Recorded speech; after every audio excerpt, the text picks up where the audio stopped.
Sunny Singh math वाला में आपका स्वागत है। और आज हम लोग केमिस्ट्री का एक ऐसा टॉपिक पढ़ेंगे जिसमें इंटरेस्ट ज़्यादा आएगा, समझ में भी ज़्यादा आएगा और इंटरेस्ट भी ज़्यादा आएगा। वो टॉपिक क्या है, बोर्ड पे लिखा हुआ है एलपीजी गैस क्या है। जो हम लोग अपने घरों में भोजन बनाने के लिए सिलेंडर में जो गैस भर रहता है और प्रयोग करते हैं, उसी गैस को आज हम लोग पढ़ेंगे। उसका टोटल नक्शा डील कर देना है। तो चलिए देखते हैं कि कैसे हम इसको बनाते हैं। जल का होता है लिक्विड,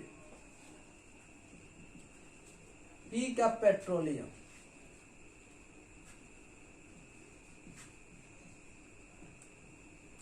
जी का गैस।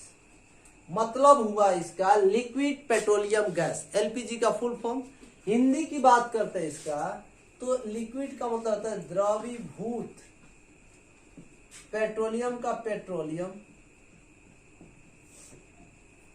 और गैस का गैस। द्रवीभूत पेट्रोलियम गैस मतलब एलपीजी होता है। एलपीजी गैस जो होता है वह मिश्रण होता है, वह एक प्रकार का हाइड्रोकार्बन है। एलपीजी जो गैस है हाइड्रोकार्बन। हाइड्रोकार्बन किसे कहते हैं? हाइड्रोजन और कार्बन से मिलकर बने हुए यौगिकों को हाइड्रोकार्बन कहा जाता है।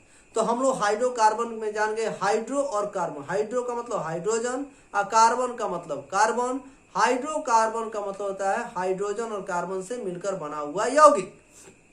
तो इसी तरह से एलपीजी गैस भी हाइड्रो और कार्बन यानी हाइड्रोजन और कार्बन से मिलकर बना हुआ है।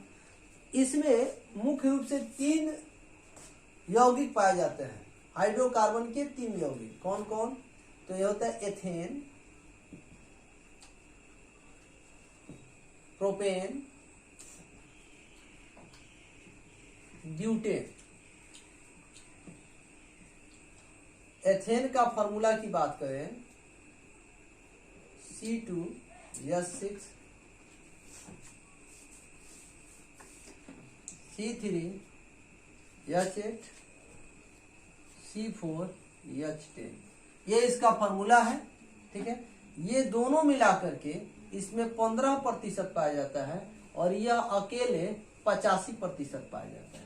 इसीलिए इसका मुख्य अवयव जो होता है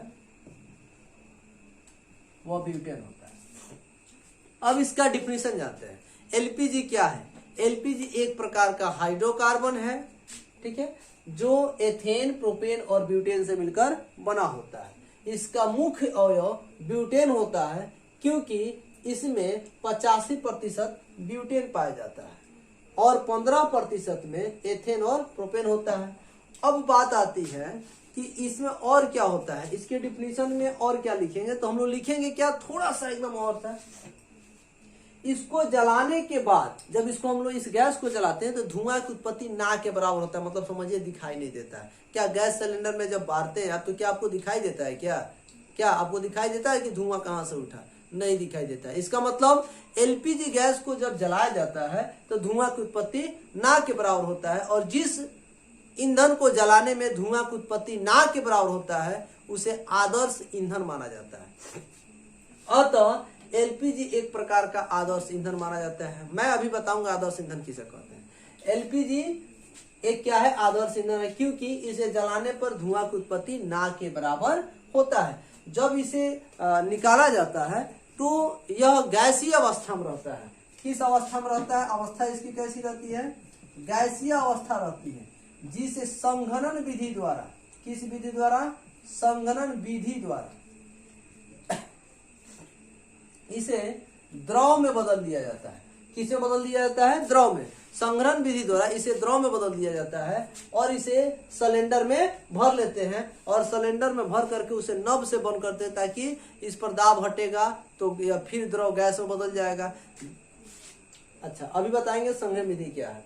तो गैस को सबसे पहले तो गैसीय अवस्था में पाया जाता है, जिसे संघनन विधि द्वारा हम इसे द्रव में बदल लेते हैं और द्रव में बदल के सिलेंडर में भर लेते हैं और उसे नब से बंद कर देते हैं। अब रेगुलेटर लगाते हैं, जब मर्जी तब उसका यूज कर लेते हैं।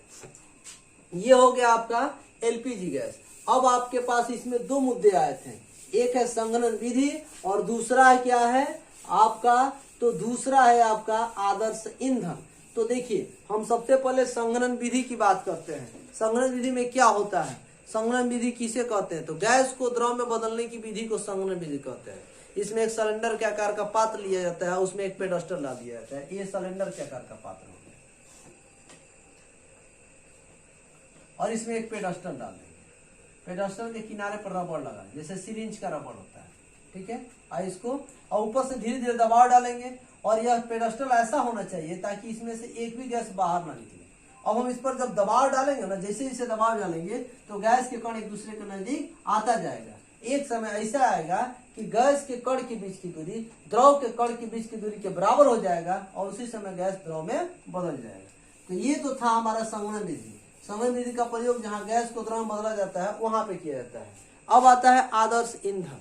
आदर्श ईंधन किसे कहते हैं, ऐसा ईंधन जिसको जलाने पर अधिक मात्रा में ऊष्मा ऊर्जा की उत्पत्ति होती है, उसे आदर्श ईंधन कहते हैं। धुएं की उत्पत्ति नहीं होना चाहिए।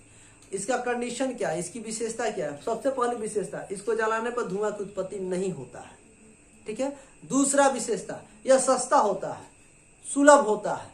तीसरा विशेषता इसका रख रखाव आसान होता है। चौथा इसका ज्वलन ताप कम होता है। तनिको बारेंगे तो फक से आगे पकड़ लेगा। तो तनिको ताप पर जिसमें आगे पकड़ लेता है, माने आग पकड़ लेता है, वह जो है कि क्या होता है, आपका ज्वलन ताप होता है। तो ज्वलन ताप इसका निम्न होता है। जिस पदार्थ का ज्वलन ताप ज्यादा होता है वो जल्दी जलता नहीं है, लेकिन जिसका न्यूनतम होता है वो जल्दी जल जाता है। देखते हैं रेगुलेटर से फट से जल जाता है। उसीलिए इसका जिसका ज्वलन ताप निम्न हो, उष्मीय मान अधिक हो, माने ज्यादा कम और उष्मा ज्यादा उत्पन्न करे। जिसका परिवहन माने एक जगह से दूसरे ले जाना भी आसान हो। भंडारण, इसको रखना भी आसान है। देखते हैं सिलेंडर भरा रहता है, कोई लेकर फेंक देते हैं, कोई फर्क पड़ता है, नहीं पड़ता है।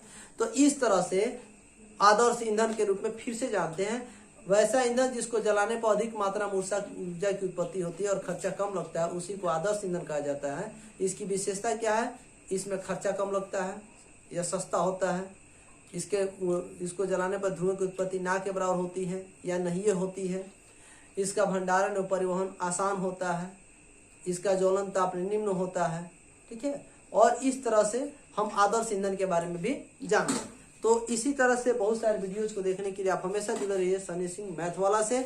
और यहाँ पे आपको एक बहुत बेहतरीन कोर्स लेके आ जाता है। अभी फिलहाल में SSC CHSN भराया है, जस्ट MTS भरा रहा है, बिहार पुलिस 20 तारीख से आने वाला है। तो इन सभी बैचों की तैयारी SS कोचिंग सेंटर में बेहतरीन ढंग से पूरा जोश के साथ कराई जा रही है, ताकि बच्चों का भविष्य बने उज्जवल और वहां से भी कंधे पर स्टार धकाधक आता रहे। इसलिए आप हतोत्साहित ना हो। अगर कहीं जगह ना मिले तो SS कोचिंग सेंटर में आपका स्वागत है। आप आइए और अपने पूर्णतः तैयारी कीजिए, दिल खोल कर तैयारी कीजिए और दिल खोल कर जॉब को ले लीजिए।